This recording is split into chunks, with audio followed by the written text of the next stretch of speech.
Swann's Lake of Despair is going to be published in next fall, I think October or something like that. So I've actually started working on a fourth one.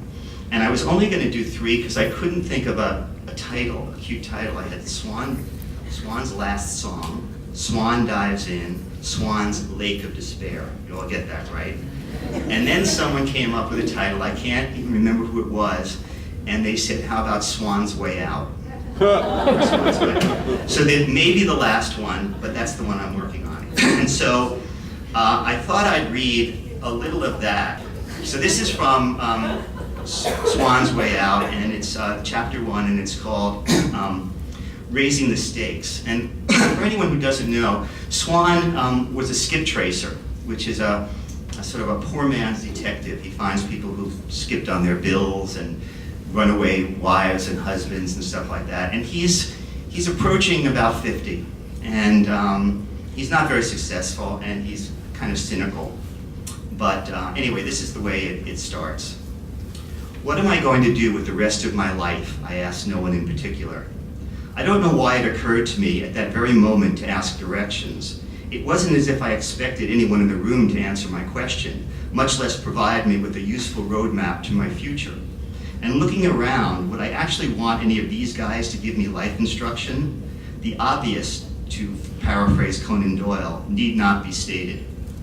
Is that a rhetorical question, Goldblatt asked as he stared at the cards in his hand, as if looking at them hard enough would change what he was holding?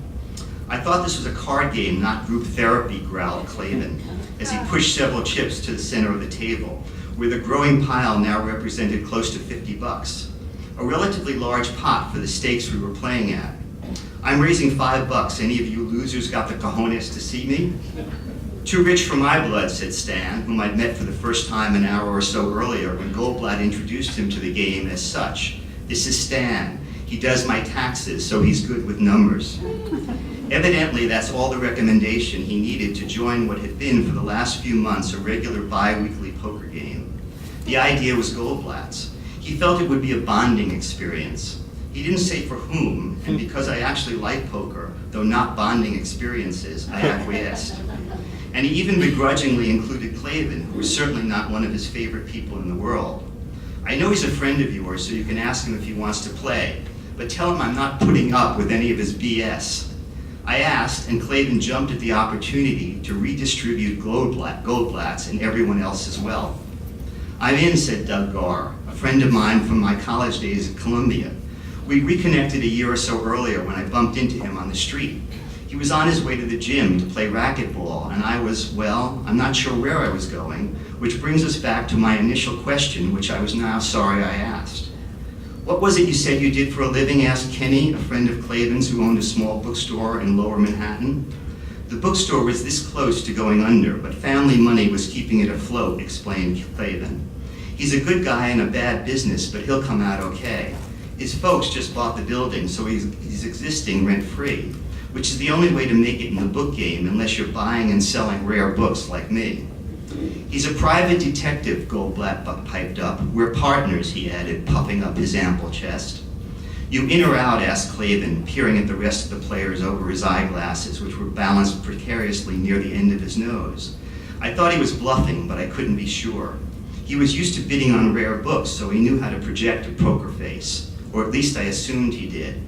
I'm thinking, said Goldblatt, still eyeing those cards, which he now shuffled back and forth, hoping, I guessed, they would miraculously morph into the straight I figured he was aiming for.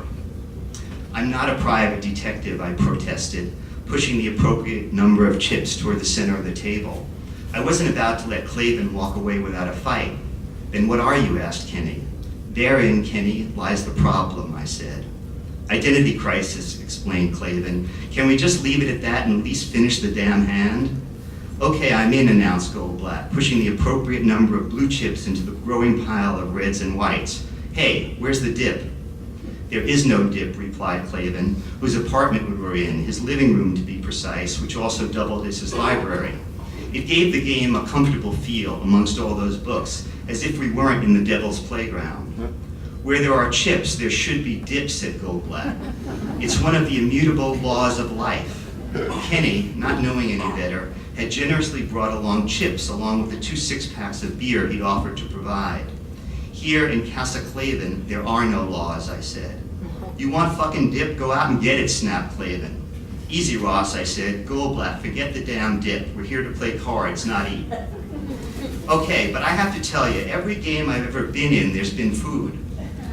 We can call out for pizza, Kenny offered, obviously trying to bring peace and tranquility to the land. Good luck with that. I could go for that, said Doug. I know a great place in the neighborhood. Could we please finish this goddamn hand, said Clavin, whose face was turning a bright shade of red. Now I was sure he was bluffing. I was having a pretty good night, actually. The buy-in was $50, the stakes relatively low, $2 maximum until the last round, when you could go as high as $5. That's where we were now. Being ahead, I figured with a high flush in hand, it was worth it to see Clavin's cards. I'll raise it another $5, I said. Goldblatt looked me in the eye with an accusing squint. You've got some hand there, don't you, Swanee? You can pay $5 to see it, I said, ignoring the fact that I hated being called Swanee, and he knew I hated it. But in poker, anything goes, trash talk, psychological warfare, any kind of distraction, so I let it slide. He shook his head. I'll let you and Clavin duke it out. Kenny, Clavin said, nodding in his direction. Kenny shook his head and folded his cards. Looks like it's just you and me, Ross. He eyed me, then the pot, then back to me. It's only $5, I taunted. I'm hungry, he said, folding his hand and laying it on the table. Gar, call that place you know, but no friggin' anchovies. The pizza arrived, and being the big winner, I uncharacteristically sprung for it, though Clavin, still grumbling about playing with amateurs, added a generous tip. We ate in the kitchen at a large wood table, because understandably, Ross did not want any flying cheese or sauce to land on any of his precious books. And with Goldblatt on board, that was a very plausible outcome. We finished the pizza in record time, washed it down with a beer, then returned to the table. By the time the evening ended, just short of midnight, I was up $80, well beyond the price of the pizza. This made the 3rd game in a row that I'd come up a winner, and I was sure Goldblatt, who lost every week, though he managed to stem the bleeding this particular evening by bowing out of any hand he was guaranteed not to win, was about ready to call for a federal investigation. As Clavin busily emptied the rooms of the detritus of beer bottles, pizza boxes, and paper plates, and Goldblatt studied the pizza stains on his shirt as if he were trying to decipher some arcane code, Stan pulled me aside. I understand you're in the business of finding people, he said, his voice lowered so only I could hear him. I guess. That's what Goldblatt told me. Then it must be true. I'd like to speak to you about something. Sure thing. Not here, though. He handed me his card. Can you call me tomorrow? I don't see why not, but you know, Stan, I do my own taxes, and if it's about handling my money, well, there isn't enough for me to handle, much less anyone else. No, it's something else.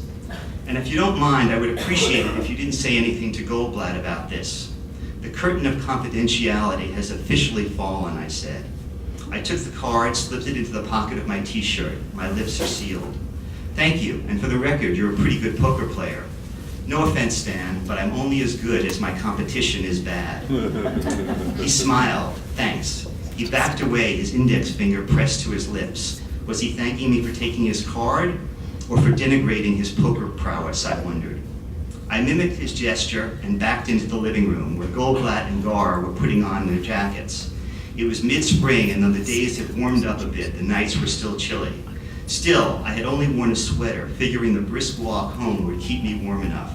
Not to mention the wad of 1s and 5s swelling the size of my wallet.